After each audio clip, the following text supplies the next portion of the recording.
pleading with you, please revise this. At least change this damn committee. If these committees, who are the scientists? How can they call themselves scientists? Who are the epidemiologists you have in this committee? Particularly this cremation-only policy of this government is a matter regarding which we have continuously been bringing the government's attention, trying to resolve this. I saw the Honourable Prime Minister's office too has released a statement, but we absolutely are now losing faith. Since this issue is not getting resolved, the community is now getting ahead with a civic resistance program of refusing to accept the dead bodies. Now, this is a very traumatic situation for the entire community. But trauma aside, but this is going to have serious implications for the country internationally. It's going to have serious implications for generations to come. Therefore, I'm pleading with the government that you must revise this policy. Now, I can read from Mr.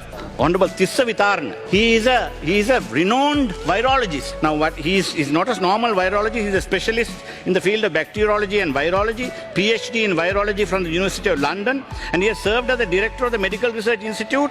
He headed the MRI's virology department, consultant virologist at the Edinburgh City Hospital Regional Virus Laboratory, and he has been a deputy director of Victoria Infectious Diseases Reference Laboratory in Melbourne.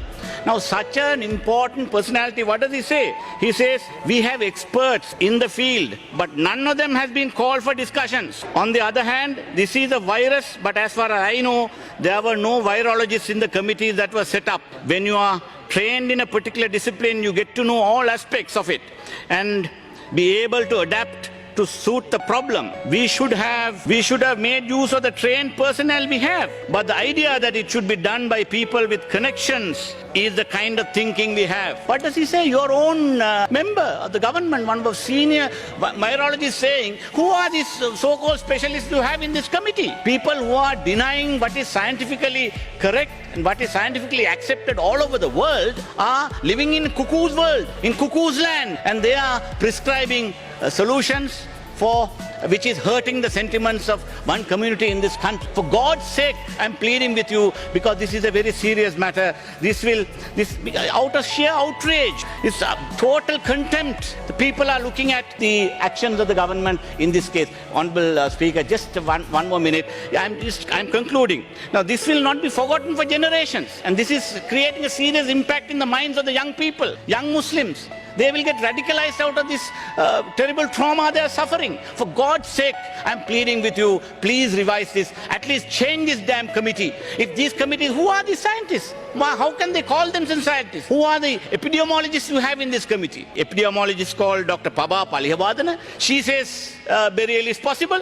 And there is also another senior epidemiologist, Dr. Nihal Abesinghe.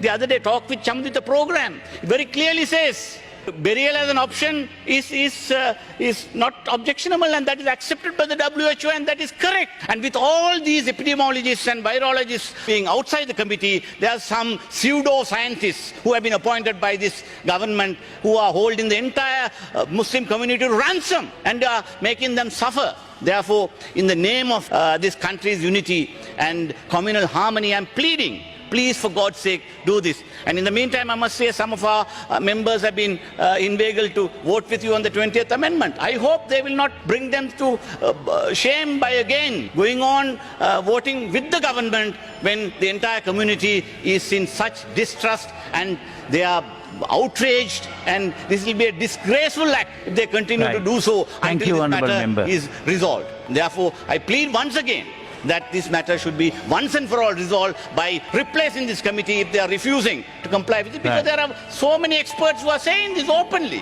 When those experts in the government side, including your own member, Professor Tissa Vitarna, very clearly is saying that they have all been sidelined. Thank you. And therefore, once again, pleading with the government to revise this cremation-only policy without any delay and to bring at least some solace to the suffering Muslim community. Thank you.